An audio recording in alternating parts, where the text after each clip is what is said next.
Hola a todos y bienvenidos a una nueva edición de Dialéctica. Arrancamos aquí con este programa que nos va a permitir, una vez más y desde la televisión de la Universidad de Salamanca, tomarle el pulso a asuntos que nos interesan a todos y que están pegados a la actualidad, al tiempo que nos toca vivir. Hoy en Dialéctica, aquí en USAL TV, queríamos abordar lo que supone la reforma laboral, lo que muchos definen como un antes y un después en la legislación laboral. Y por eso hemos invitado a este programa a una voz autorizada en este campo, al profesor catedrático de Derecho del Trabajo, Carlos Palomeque. Profesor, ¿cómo está? Bienvenido. Hola, ¿qué tal, Ana? Gracias por la Hablamos de un asunto de máxima actualidad sobre el que se están diciendo muchas cosas desde que entrara en vigor este Real Decreto Ley que aprobaba el Consejo de Ministros el pasado 10 de febrero. Hablamos de la reforma laboral, decía yo, que marca una nueva época. ¿Lo ve también así? ¿Estamos ante un cambio tan importante? Sí, desde luego es una reforma muy importante por su intensidad, por la extensión de las soluciones normativas, pero se sitúa, esta reforma, de la que hablamos a continuación, se sitúa en una senda ya trazada desde hace mucho tiempo, que es la senda de la flexibilización del marco normativo de las relaciones laborales, ¿no? Llevamos 3 décadas de flexibilización, con independencia de la iniciativa política, gobiernos de un signo, gobiernos de otro, que se sitúan en esta senda de la flexibilización, el camino de la flexibilidad. Y esta reforma sigue esa senda, lo que pasa es que da un paso importante más allá. El profesor Carlos Palomeque, lo decíamos, es catedrático de Derecho del Trabajo aquí en la Universidad de Salamanca, es también director de la Oficina del Octavo Centenario. Hoy queríamos hablar, valorar con él, reflexionar en torno a ese Real Decreto Ley, en torno a la reforma laboral, que se define también por parte de quienes la defienden, especialmente como una reforma necesaria, obligada e inevitable. ¿Cuál es su opinión? Bueno, no hay ninguna reforma necesaria, ¿no? Es decir, no, en general, ni esta ni ninguna de las anteriores, ¿no? Pareciera como si la reforma se justifica por sí misma con independencia de sus contenidos, ¿no? Es necesaria una reforma, oiga, ponga encima de la mesa qué es lo que se va a reformar y de qué manera, porque hay muchas opciones posibles, ¿no? No hay una necesidad axiológica, ni una necesidad inevitable, ni algo como si fuera de derecho natural válido para todo tiempo y lugar. No, son soluciones políticas, son opciones políticas que se cubren de formalidad jurídica y, por tanto, discútanse los contenidos y véanse los resultados y luego se verá a posteriori si era necesaria o no. Pero claro, si una iniciativa política se vende como necesaria, pues ya se desplaza el debate no a los contenidos, que es donde debe estar situado, sino al hecho mismo de la supuesta necesidad de la reforma. Al Derecho del Trabajo, el profesor Palomeque está dedicando su carrera docente e investigadora. Hablamos de trabajo, hablamos de un bien más escaso que nunca, sí, que afecta el desempleo, el paro al 23% de la población activa en nuestro país. Al 22,9, exactamente, sí, 23, en torno al 23, sí, según los datos del último trimestre de la encuesta de población activa, el último trimestre de 2011. Sí. Tenemos la tasa de desempleo más alta de la Unión Europea. Eso no solo es algo que nos sonroja, que nos preocupa, sino que también obliga a reaccionar a todos los frentes. Hablamos a nivel político, hablamos de empresarios, enseguida le voy a preguntar por ello, hablamos de sindicatos, con todos aparentemente quiso contar el gobierno para elaborar este Real Decreto, esta reforma laboral, ¿no? Decía que es algo que nos afecta a todos, ¿no? Claro, por supuesto, afecta al sistema de relaciones laborales. El sistema de relaciones laborales es la articulación jurídica del sistema de producción. Por tanto, es una cuestión no menor, que tiene un interés generalizado y que afecta a mucha gente. Y si hablamos de trabajo, nos fijamos también en esas cifras de paro, profesor Palomeque, reparamos también en los más de 5 millones de parados que hay en nuestro país y parece que no hemos tocado fondo todavía. Pues no, claro, habrá que estar atento a las series estadísticas, es una cifra inaceptable, ¿no? Es una cifra realmente inexplicable, ¿no? Si se pudiera decir hace unos años que se podía alcanzar estos más de 5 millones, casi 5.300.000 parados en este momento, que es casi el 23% de tasa de desempleo, pues nadie se lo lo podría creer. Desde luego eso hay que atajarlo, eso hay que atajarlo. No se puede mantener esa situación, porque claro, son cifras estadísticas, pero hay que proyectarlas a la realidad social, ¿no? No sé cuántos centenares de miles, más de 1,5 millones de hogares en nuestro país, ninguno de sus miembros tiene un trabajo activo en esta situación, ¿no? Lo cual, claro, estos son dramas infinitos de muchísimas personas. Enseguida entramos en lo más destacado, en esos cambios importantes, en esas novedades que introduce la nueva reforma laboral, en lo que afecta a despidos, contratos, formación, convenios, salarios, pero si me lo permite, profesor Palomeque, también hemos querido entrar en los centros, salir a la calle dentro de la Universidad de Salamanca y preguntarle, ponerle delante el micrófono a alumnos, a universitarios y que nos dijeran qué les sugiere la reforma laboral, qué les inquieta, qué les preocupa fundamentalmente, y esto es lo que nos han dicho algunos de ellos. Vamos a verlo. Por mucho que digan que es necesaria, yo entiendo que de una crisis se sale haciendo sacrificios, pero a mí me parece que años de lucha de derechos para hacer esto me parece indignante. ¿Qué dices? Que vale, que las pequeñas empresas, por ejemplo, van a tener facilidades para contratar o para despedir gente y así pues no se tienen que hundir hundiendo todo el trabajo que lleva y todos los trabajadores. Pero esto solo va a generar más inseguridad. Si mañana te van a despedir, porque sí, sin ningún tipo de indemnización ni nada, ¿qué?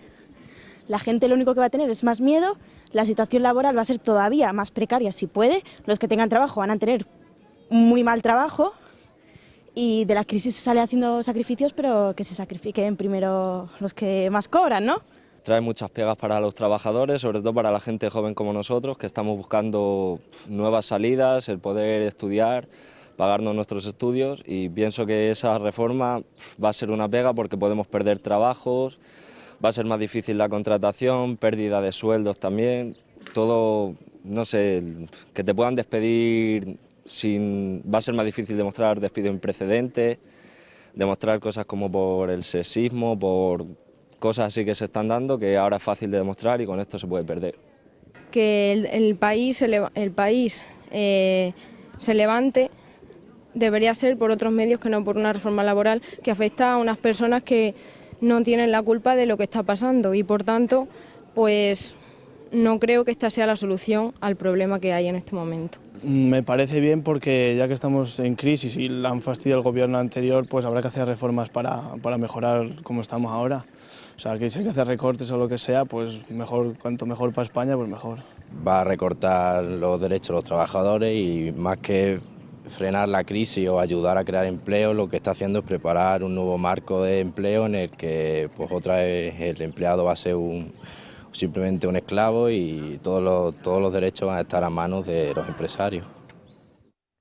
Es una muestra solo de algunas opiniones de nuestros universitarios, no tiene mayor valor, pero es importante reflexionar en torno a esos temas que les inquietan y sobre los que ellos también tienen una opinión. Profesor Palomeque, la pregunta es, ¿esta reforma laboral cumplirá ese objetivo que se plantea, esa meta de generar empleo en nuestro país, sí o no? Bueno, habrá que esperar. Habrá que esperar. El esquema de la reforma, como en muchas de las reformas anteriores, es el siguiente. La crisis económica ha puesto de manifiesto en nuestro país la insostenibilidad del sistema de producción, a la vista de las cifras de desempleo generalizado y masivo. Actuemos normativamente para sentar las bases para empezar a crear empleo. Ese es el esquema, ¿no? Es decir, una reforma laboral por sí misma, ni esta ni las anteriores, respecto de las anteriores sí tenemos referencia en cuanto al resultado en las cifras de desempleo, ¿no? Y es muy negativo. Ni esta ni las anteriores por sí misma crean empleo. Una norma jurídica no crea empleo. El empleo lo crea el sistema productivo. Actúese sobre el sistema productivo. Ahora bien, la norma jurídica laboral no tiene ninguna incidencia posible en este esquema de actuación, pues para crear confianza, y eso es lo que esta reforma pretende, es decir, actuemos sobre la confianza de inversores, sobre la confianza de emprendedores, con un marco laboral más flexible, más adaptado, a juicio de la reforma, a la realidad económica, y ese será un marco que tendrán en cuenta positivamente, y si lo tienen en cuenta positivamente y se incrementa la confianza, podrán invertir. Por tanto, es una operación diferida en el tiempo. Habrá que esperar a ver si estaba en la buena senda o no al respecto. Por tanto, lo que se deben analizar son las soluciones normativas. Este es un tema muy complejo, muy técnico, y no se puede despachar así de cualquier manera, ¿no? Pues no es que se le pueda despedir ahora porque sí, sin ninguna indemnización, eso no es así, ¿no? Eso no es así. Por tanto, habrá que analizar cuáles son las soluciones normativas dirigidas a buscar la confianza.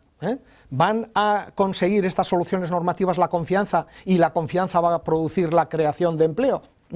Pues lo tendremos que decir con posterioridad. Ahora solo podemos analizar las soluciones, ¿no? Esas medidas que se van a poner en marcha, que ya han entrado en vigor y que aprobaba el Gobierno, como decíamos, en un Real Decreto que se tramitará ahora como ley en el Parlamento, que no ha podido contar con todo el apoyo que se buscaba. Introducía yo este tema, sí, profesor, de sindicatos y empresarios que deberían haber jugado o deben jugar, en su opinión, un papel determinante, activo y mayor del que están jugando. Sí, porque este asunto tiene que ver con aspectos centrales del sistema, ¿no? Entonces ya desde la transición política se ha puesto en marcha en el sistema de relaciones laborales el proceso de la concertación social, en donde con independencia de la legitimación política parlamentaria de las medidas legislativas, los gobiernos, así lo han hecho desde hace 3 décadas, intentan una concertación previa sobre temas esenciales del sistema económico y del sistema laboral. En este caso el Gobierno lo ha intentado, se aceptó de buen grado algunos de los acuerdos alcanzados bilateralmente entre organizaciones empresariales y sindicales, como por ejemplo el reciente acuerdo sobre negociación colectiva de empleo, lo valoró muy positivamente, pero no lo consideró suficiente, por eso no lo tuvo en cuenta como punto de partida, pero ha afianzado más sus soluciones normativas en este decreto ley, que es un decreto ley, es decir, tiene naturaleza legislativa, no es un decreto, no es un simple decreto acordado en Consejo de Ministros, es un decreto provisto de naturaleza legislativa.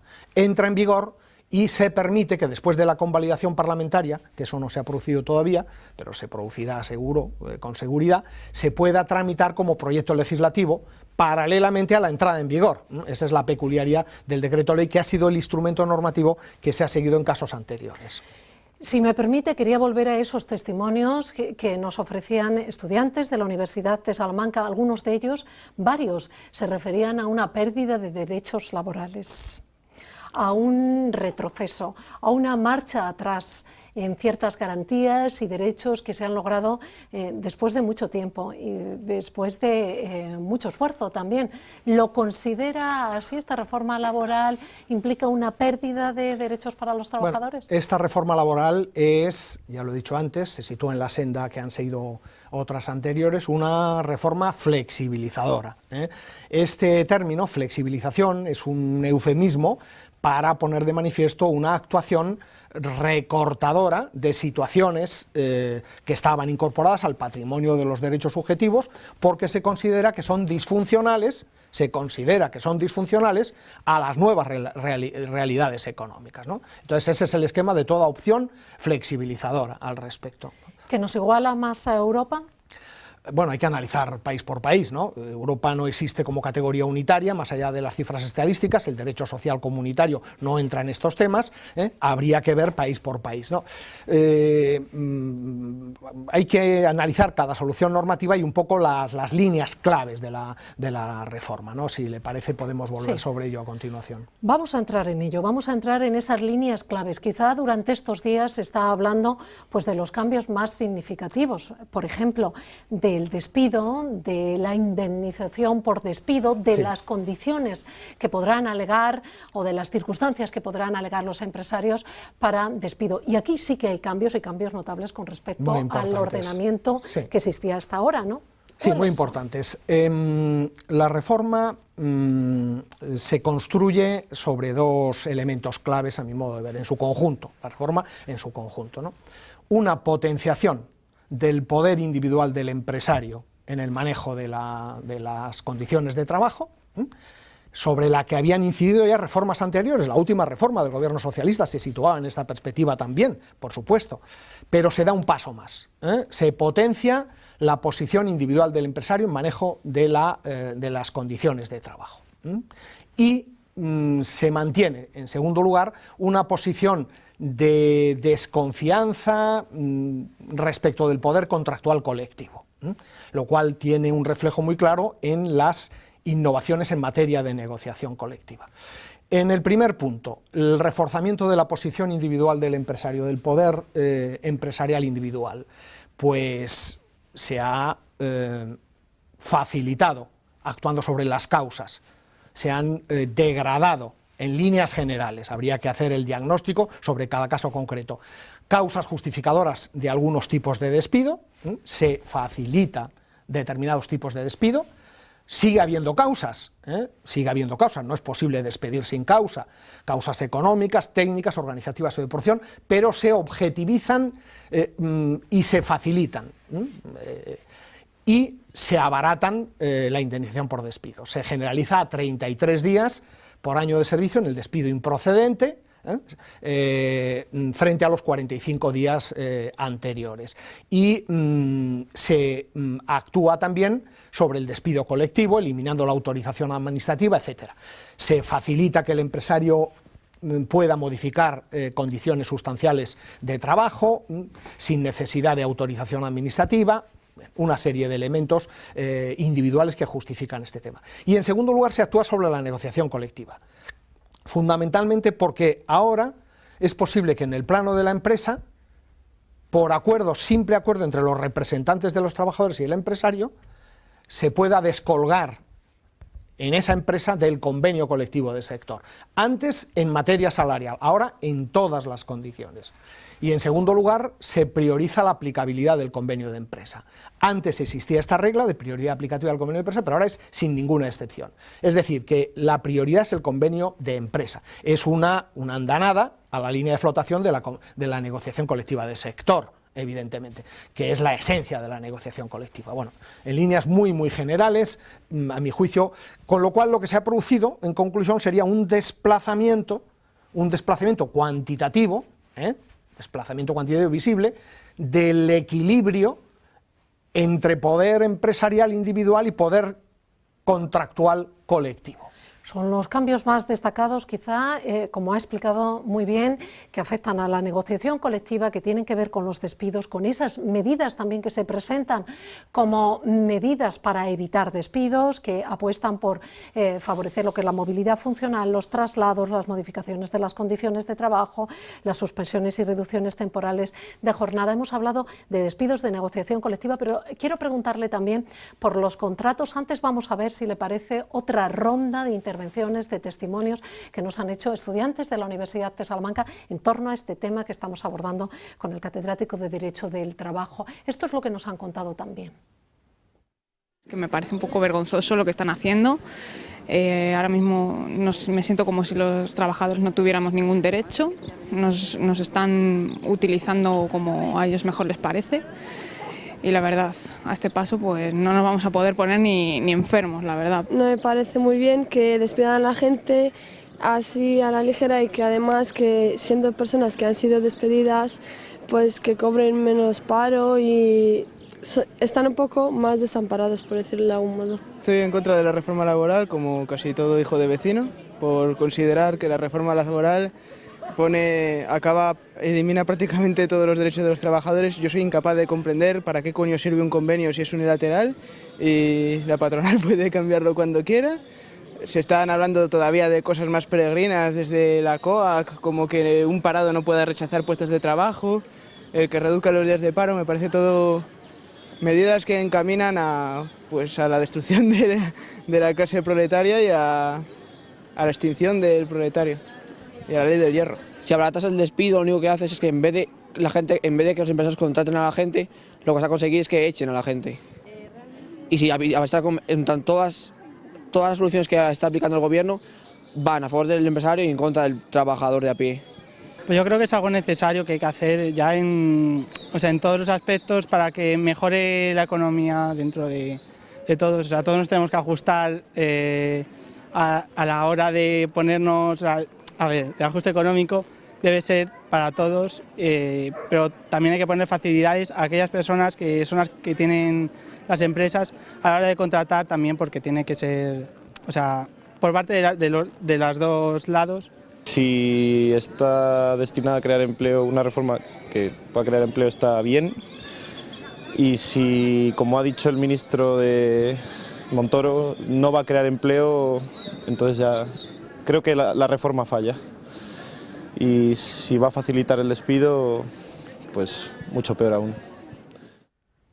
Son opiniones de estudiantes de la Universidad de Salamanca. Tenemos que reconocer que podríamos encontrar tantas como entrevistados, ¿no? Y es difícil también encontrar a gente que se haya leído o que nos hayamos leído la letra pequeña de esta reforma laboral, que, como decía el profesor Palomeque, es compleja y es también extensa porque toca muchos palos, toca muchos frentes. Hablábamos de despidos, de negociación colectiva y también, por ejemplo, hay que hablar de contratos, de cambios en las formas y en los modelos de contratos, que fue también otro de los asuntos que más polémica y que más dio que hablar antes de que se aprobara lo que es esta reforma. De lo más novedoso, ¿con qué nos quedamos en cuanto a contratación se refiere? Bueno, si me permites, debo decir que nuestros queridos estudiantes que han aparecido ahí en la encuesta no se caracterizan por conocer el tema, ¿no? Hablan un poco de memoria, y no es que no se conozcan la letra pequeña, como tú decías, ni siquiera la letra gruesa, porque es un tema complejo, ¿no? No es verdad que los trabajadores se queden sin derechos, no es verdad que los convenios sean ahora unilaterales, eso no es verdad, ¿no?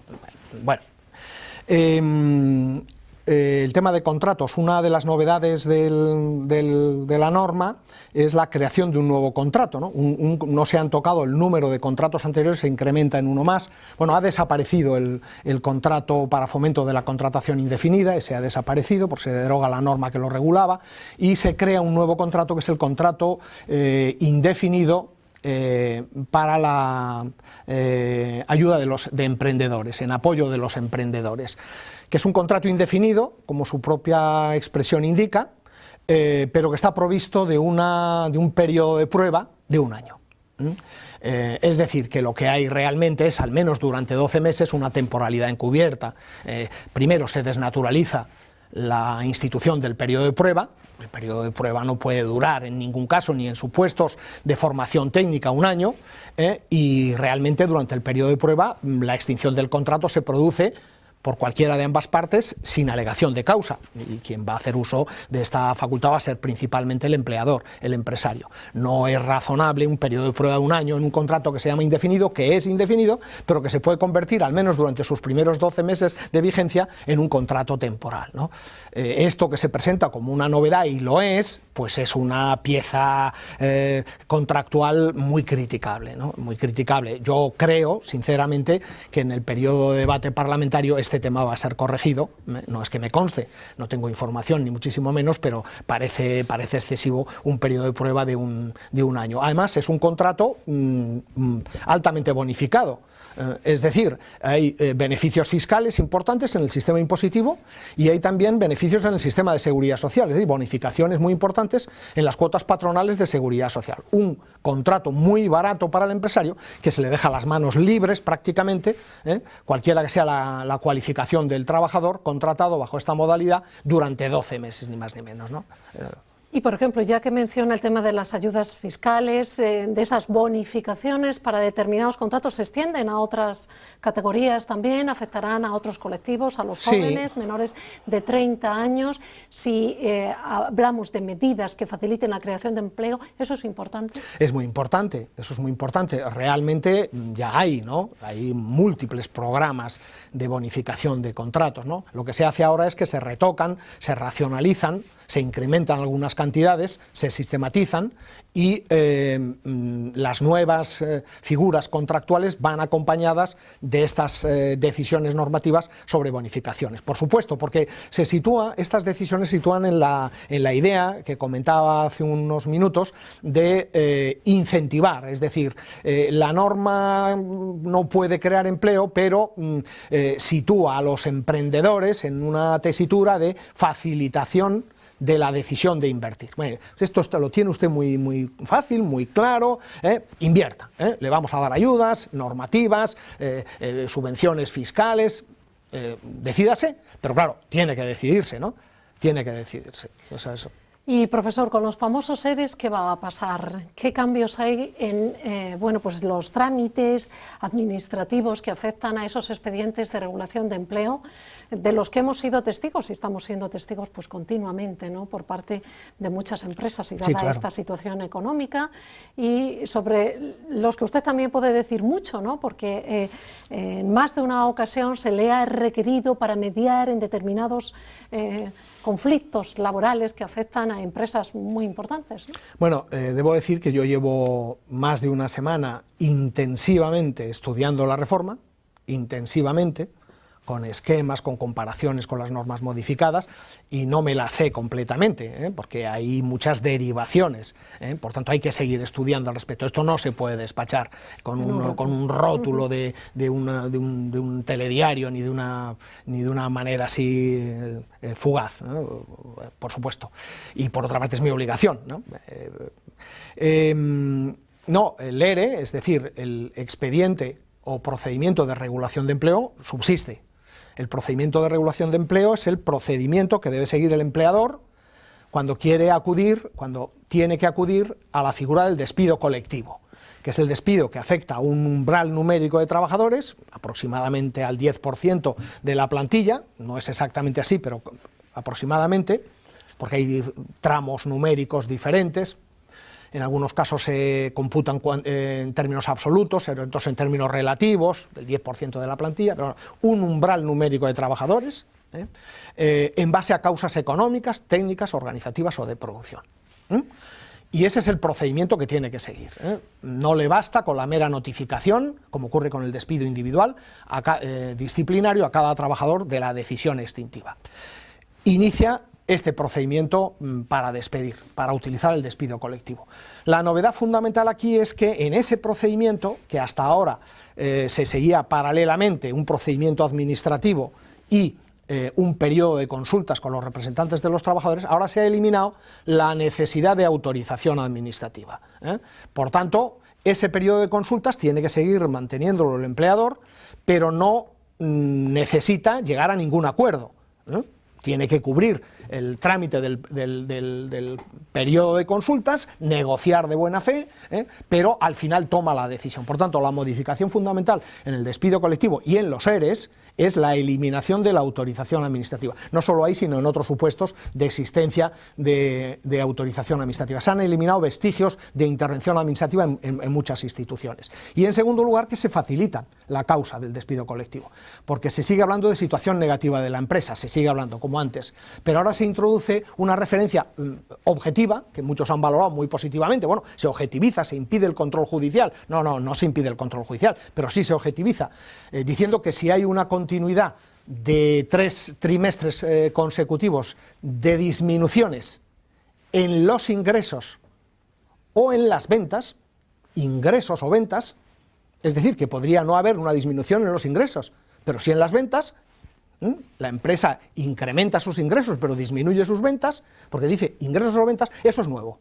Y eso es evidente que facilita, descarga la causa. No es que no exista la causa existe, pero se descarga, se facilita. Por tanto, la utilización del despido colectivo se actúa doblemente facilitando la causa por esta vía y también eliminando la autorización administrativa. Pero el procedimiento subsiste en todos los demás trámites. Salarios, formación. También quiero preguntarle por este aspecto. Usted es profesor y ha tenido y tiene muy claro, ¿no?, este aspecto y la importancia que tiene, ¿no?, para la capacitación de los trabajadores en cualquier momento de la vida. ¿Qué dice? ¿Qué les aporta esta reforma? Bueno, la formación es el tema clave, a mi modo de ver. La formación es clave para salir de la crisis económica, para las reconversiones, de la formación de los trabajadores, para acometer las nuevas exigencias de los nuevos sistemas productivos, eso está claro, ¿no? Es necesario en el país un planteamiento global de la formación profesional, eso es absoluto, ¿no? ¿Y esta reforma mejorará? Bueno, esta reforma no aborda ese tema, no aborda ese tema sistemáticamente, no le corresponde.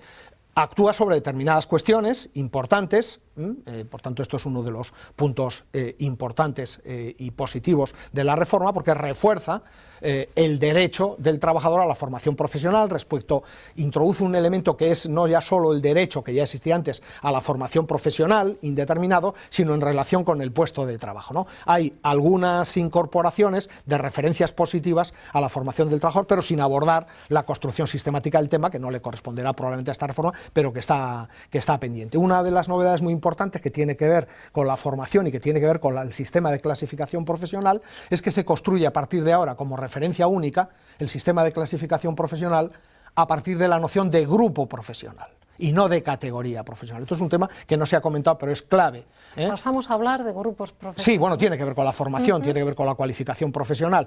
El grupo profesional, que es una operación que si ahora no se calcula la prestación debida sobre la categoría, sino sobre grupo profesional, al trabajador se le asigna un grupo profesional y puede realizar todas las funciones del grupo. Se facilita la movilidad funcional, que es lo que se pretende, claro, se facilita la movilidad funcional a cargo del empresario, y además se facilita el paso siguiente de la movilidad funcional, que es la modificación sustancial de condiciones de trabajo, es la modificación de funciones por encima del jus variandi de la modificación funcional, ¿no? Son actuaciones muy pensadas, muy calculadas, que tienen que ver con la línea esa general de facilitación de la posición del empresario en el manejo de las condiciones de trabajo, ¿no?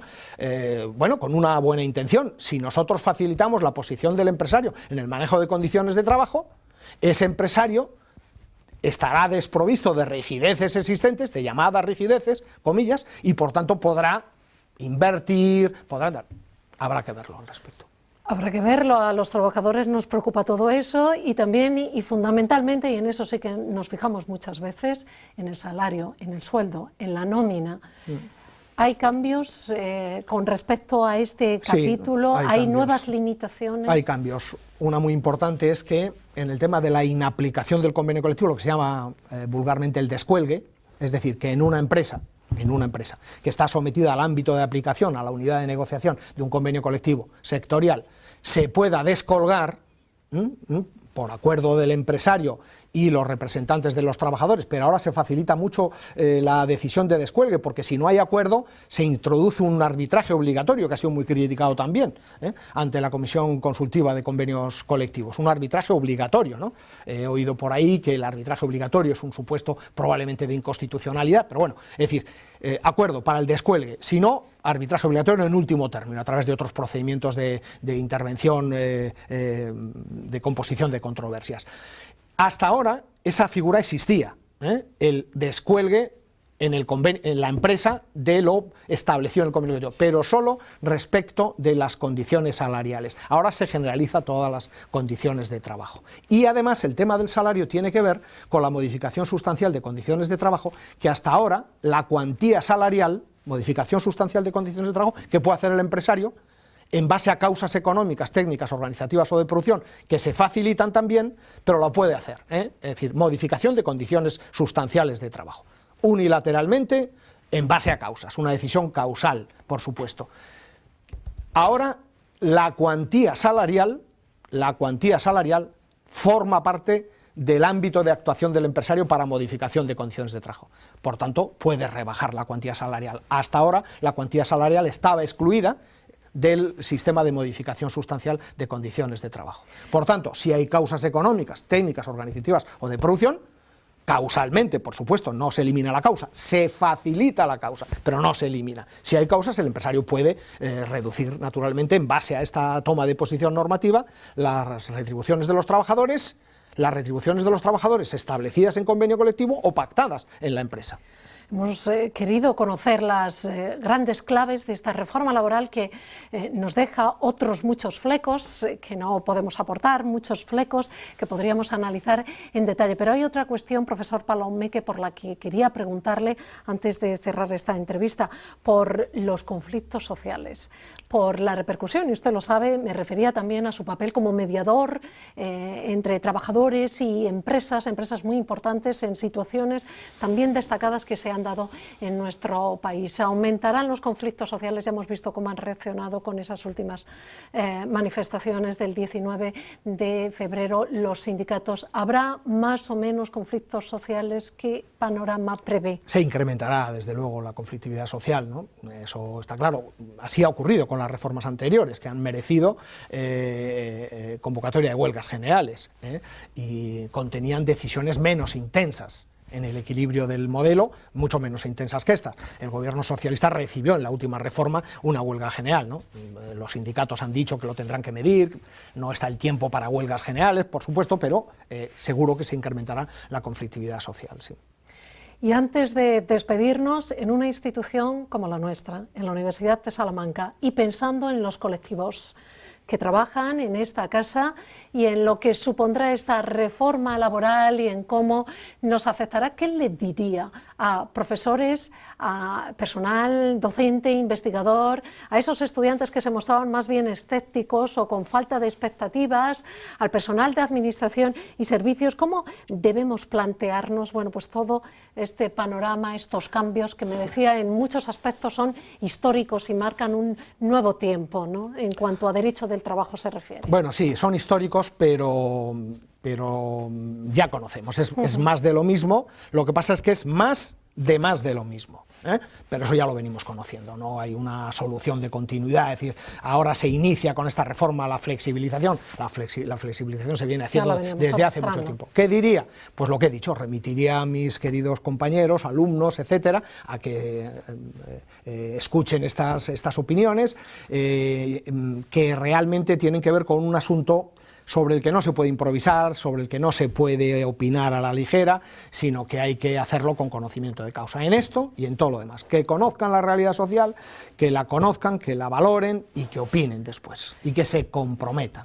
Pues eso es lo que hemos querido hacer nosotros aquí en Dialéctica, en este programa de la televisión de la Universidad de Salamanca, contar, como decía yo en la presentación de nuestro programa, con una voz autorizada, con aportar conocimiento, ¿no?, de esas causas, de esa situación, de todo lo que rodea a esa nueva norma que ya ha entrado en vigor y que irá introduciendo pues muchos cambios, ¿no?, en todos los aspectos que tienen que ver con la legislación laboral.